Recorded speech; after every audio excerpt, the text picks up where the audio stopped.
1450.com. 529-1450 is our phone number. Adam Stark, Mark Graham, Eric Pedigo talking anything sports this morning for you. Was that your song, Mark? Did Mark request that? I have no idea what that was. I see Pedigo over there dancing, and you're bobbing your head, and I'm going over here. What the heck are we listening to? You bob your head. Keep your heads ringing, Mark. How can you be down with Ja Rule and have no respect for Dr. Dre? I'm sorry. I'm old. Well, you're not old enough for fantasy football, that's for sure. And there's been a ton of moves in the NFL, and a lot breaking down, obviously, with the lockout being over. Thank goodness for that. So a lot of free agency going on, even some trades going on, more than usual in the NFL. And the supplemental draft, too, is drawing some talk, so we want to talk about that as well. Only because of Terrell Pryor. But well, he's the only one that anyone knows about. But I've got a whole other list of who might be in that supplemental draft that you may know about. But let's run through some of the signings that you guys may not have heard about. And the Bears have definitely been involved a lot. Greg Olsen traded to Carolina. They also picked up a tight end, though, to replace him in Matt Spaeth. Jay Cutler called up his marriage and lost his best friend in the same week because Greg Olsen and him are buddies. I don't know what that was. I don't like that move. I keep Olsen around. That's what I do. Here's the story. This is Mike Martz's hand and stuff. Mike Martz has never liked pass-catching tight ends. No. Now he's got Spaeth, who's 6'7", 250, and he can block for the running backs, and he can block for. I mean, he can do the job that Martz wants. Now he can have his three receivers, one back. Martz will be in heaven now. Well, it's hard to argue that the Bears, don't need a little help blocking because they obviously do. Cutler was sacked, 50 sometimes last season, most in the league. You can't fault the Bears for maybe bringing in another guy to help block a little more, but I don't know. At the expense of Greg Olsen, I don't know. To me, if in the right situation, he's maybe a top 6-7 tight end in the league. If he's got if he's in the right system, got the right quarterback, and boy, that one kind of baffled me a little bit. I wasn't sure. So now you have Roy Williams. Yep, they signed Roy Williams. Yep, and Earl Bennett on the corners, Knox in the slot. They also signed Sam Hurd. They're picking up some of the Cowboys' trash I think, a little bit. Sam Hurd, huh? Holy jeez. And Rashid Davis is now a former Bear. He went to the Lions. Yes. Oh boy. So the Bears definitely have been active. The Rams, not really so much, but first thing this morning, Mark tells me they signed Mike Sims-Walker. That's huge. That's a nice signing. Like a good move to me. And the Rams are still looking at Braylon Edwards as well. Well, that would be big. And Nick's not here to enjoy this. Braylon Edwards wants to go to the Jets, but the Jets don't have the money, I read this morning, to sign him. So it's down between the Rams and one other team, and I can't think who it is for Braylon Edwards. So now all of a sudden you could have Michael Sims-Walker, Braylon Edwards.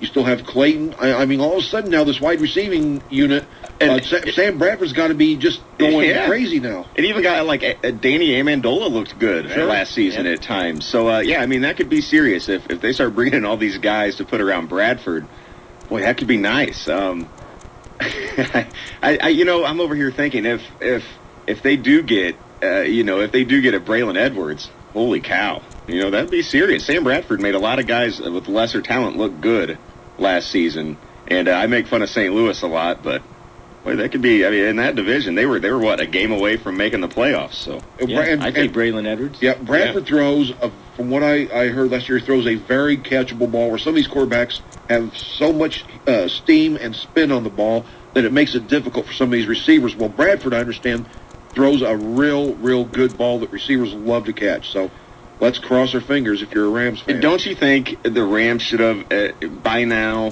tried to find some sort of backup plan for Steven Jackson, try to find some sort of next running back to come along? Because I know the guy's still in his 20s, but it's late 20s. He's got more mileage on him than basically any other running back in the league. That's got to be, I think, and he's still their primary guy. Yeah. He's all they have. I got to think that's their main concern right now, along with, if they're still looking at Edwards, finding someone to back up. I was hoping that they would sign Darren Sproles.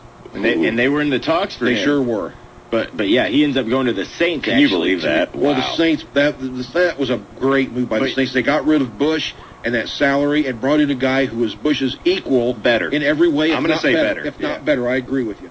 Reggie Bush ends up in Miami. But back to your point about Steven Jackson, the Rams really seem to be the only NFL team that doesn't run a dual running back system. Yeah, one of them. Yeah, and at the same, he does catch the ball out of the backfield too, so he is the go-to guy, and that is what they need. He's in his 8th NFL season. This will be his 8th NFL season. Yeah, he's young, but he, like you said, he does have the mileage on him, and he needs some help.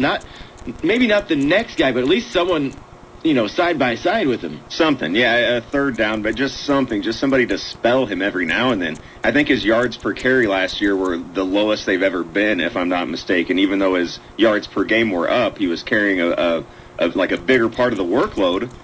But is Michael Bush going to be available from Oakland? Michael Bush is still out there, available for somebody to sign. 2 names to watch for this for the Rams is Bush and then Jason Snelling, who played for Atlanta.